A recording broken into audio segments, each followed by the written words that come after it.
Salut à tous! Si vous êtes tombé sur cette vidéo, c'est sûrement que vous cherchez une alternative à Lightburn ou à LaserGRBL, gratuite et open source. Eh bien, vous êtes au bon endroit! Alors, qu'est-ce que c'est Laser Magic? Eh bien, c'est un petit logiciel bien pratique pour préparer vos fichiers avant de les envoyer sur votre découpe laser, pour de la découpe ou pour de la gravure. Donc pour commencer, comment on télécharge? On tape Laser Magic dans la barre de recherche. Les premiers liens sont censés être ceux de la documentation de Laser Magic. Et on tombe donc directement sur un bouton télécharger. Vous avez toutes les possibilités selon vos OS de télécharger le plugin Laser Magic pour Inkscape.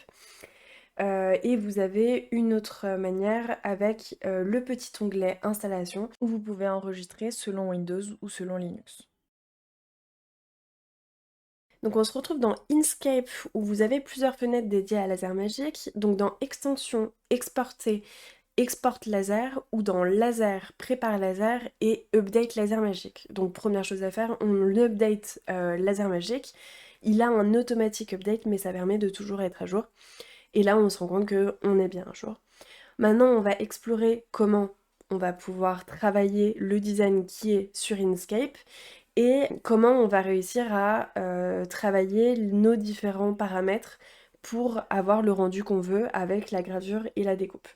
Vous avez une première fenêtre General Feature où vous avez plusieurs éléments, donc Air Assist, Inner Step, donc le Inner Step ça permet de savoir, par exemple si on a 0,05 on a un rendu beaucoup plus fin, alors que si on a un Inner Step à 1, on va avoir des lignes beaucoup plus éloignées.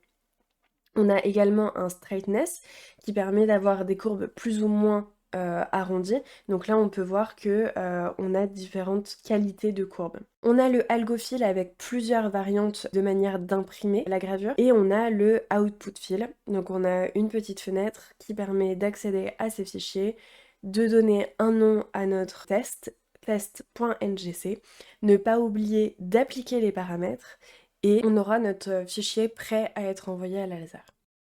On rentre enfin dans le vif du sujet avec les paramètres couleur et opacité. Laser Magic fonctionne avec la couleur pour la gestion de la vitesse et l'opacité pour la gestion du power, donc de la puissance. On a créé une gamme colorée exprès qui s'appelle laser. L'avantage de ça, c'est que on peut obtenir plein de nuances de gris différentes sur un même design et on peut avoir un aperçu de nos réglages grâce à une matrice. Le fichier est en description. On est de retour dans les paramètres de gravure et de découpe dans les fenêtres du plugin de Inkscape. Donc pour rappel, extension, export, export laser, et là on va se retrouver dans la fenêtre Engrave Settings, les Engrave Power, donc puissance de gravure, Engrave Speed, vitesse de gravure. On a des minimums également qui peuvent être utilisés. Le nombre de passes. Le nombre de passes, c'est le nombre de fois où un laser va passer sur une zone de gravure ou de découpe.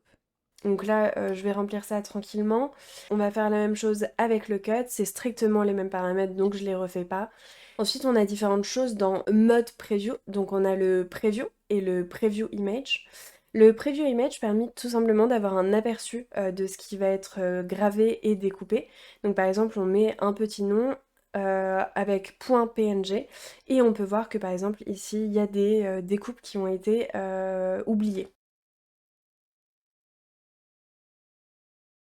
On peut également définir tous les paramètres de gravure et de découpe directement dans les données XML du fichier Inkscape. Quel est l'avantage de faire ça? C'est tout simplement de garder les données directement dans le fichier, c'est-à-dire qu'on n'a pas besoin de les noter à l'extérieur, on va directement ouvrir le fichier, les paramètres sont enregistrés dans la donnée même du fichier, et quand on voudra l'exporter pour de la gravure, on sait directement que le fichier sortira comme on l'a sorti la dernière fois. Donc pour faire ça, Inkscape va demander de réaliser un groupe avec tous les objets. Alors ce groupe, on va le nommer pour le principe. Et une fois qu'on l'a sélectionné, on va pouvoir aller dans Extension, Laser, Prépare Laser.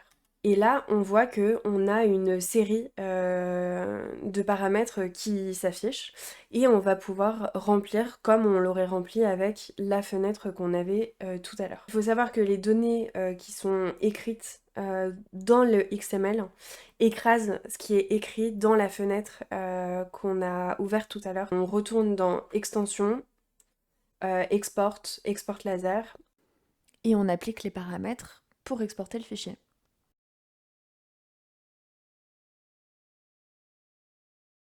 Laser Magic permet aussi de faire des traitements de photos, donc on importe une photo dans Inkscape. J'ajuste le plan de travail pour une question de clarté. Ensuite, je vais dans la fenêtre extension, laser et prépare laser. Il faut pas oublier de faire un groupe sur l'image, comme on l'a dit précédemment. Sinon, on peut voir que le prépare laser ne fonctionne pas. Maintenant qu'on a fait le prépare laser correctement, on retourne dans les XML et on voit qu'on a tous nos paramètres qui sont à droite dans cette fenêtre. Et on va pouvoir tout simplement exporter notre fichier. Ici PNG, histoire d'avoir un aperçu. Et on voit que le traitement de l'image a été réalisé par Laser Magic. J'espère que cette petite introduction à Laser Magic vous sera utile. N'hésitez pas à nous faire des retours sur le logiciel ou sur le tuto. Tout commentaire constructif est évidemment le bienvenu. Et puis j'espère vous voir bientôt avec vos réalisations sur Laser Magic. À bientôt!